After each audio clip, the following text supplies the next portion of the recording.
Okay. Sorry. I am here with my great friends, Ashley and Squeaky, and we are celebrating the premiere and the debut of Father's Day. These are the creators, the writers, the power people behind this awesome movement, this awesome project. Ladies, one by one, or all at once, but one by one, tell me, first of all, tell me how you feel right now. Now that it's premiered, now that it's out there, tell me how you feel. Someone actually, one of the attendees just asked me that, and I just feel relieved. Like, I feel like a huge weight has been lifted off of me for several different reasons. One, because it's done and everybody can see it and people have been so receptive to it. But first, honestly, just for me personally, me writing this film was a very emotional process for me. It was a healing process just for me writing about this. So it feels like I've had a lot of growth from it. I feel so overwhelmed with happiness. I'm really emotional about the process. Or just today, I'm emotional to see it all come to fruition. And I'm just really happy to be here. I'm really happy to go to the next step for this, you know, to start working on the feature film and to really see, I think we'll be able to really see what this whole thing meant to each other. And just even now, hearing some of the feedback has just taken me above and beyond, like, emotionally. So what's some of the most poignant feedback that you've heard that it's blowing you away? Today, just recently, just now, I heard someone say, those cards touch me because I used to write my mom those same cards. And I was just like, oh, really? Like, I didn't expect that, you know what I'm saying? So that was really, that was an emotional thing for her, and made me emotional, so.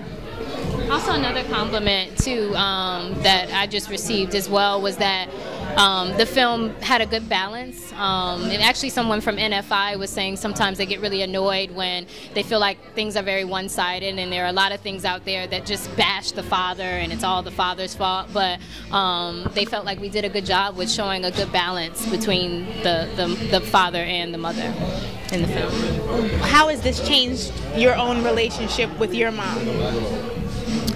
With my mom, actually, it's changed a lot. This is not an issue that I grew up talking about very often, so the dialogue is open. And I feel like it's a relief because for years it was something I wanted to talk about. And funny enough, I've always felt kind of embarrassed about it, funny enough, of even wanting to open up and talk about it. So now I am to the point where I can talk and I'm open about it.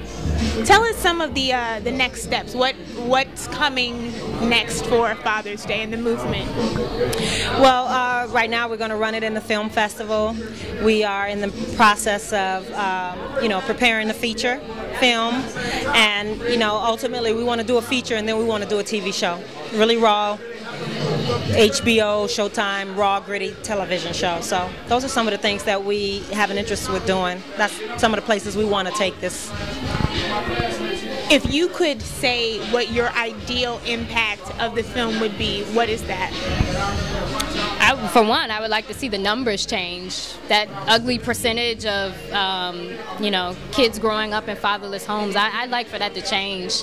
I'd like for people for the dialogue to open up even more to where we're not accepting that anymore, where fathers are involved, mothers are making better decisions, just all the way around where it's something that as a community that we're all getting involved in and taking it on as our issue rather than an individual personal issue.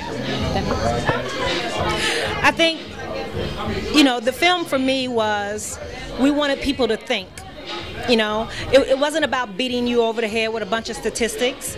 It was think about what your own situations are. We did not analyze or really realize how we were affected until we got to doing this process.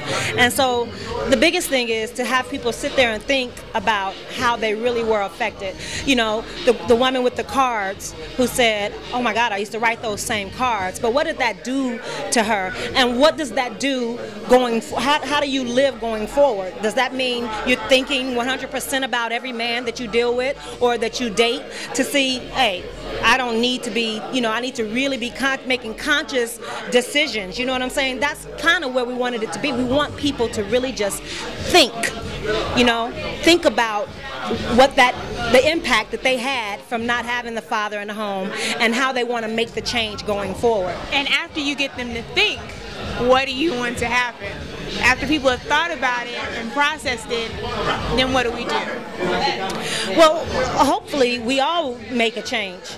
That's the ultimate goal, to make the change. You know what I'm saying? This project wasn't about just awareness. It was, again, about making the change, and that's why we thought the Dovetail Project was so important. You know what I'm saying? It's really about becoming aware, because, ignorance is, we perish because we lack knowledge. If we don't even analyze why we are some ways that we are, or the cycles that's being repeated, and things like that, if we don't even analyze what's going on, then we can't do anything about it. So if we can get people to thinking about how they were impacted, then we can get them to recognize that there needs to be change. Thank you both. Thank you. Congratulations. Thank you. On this awesome project. I'm happy to have been able to have a back seat and see it come to fruition, and this is really, really inspiring. So all the best to Dear Diary and Father's Day and what's to come. Thank you. You.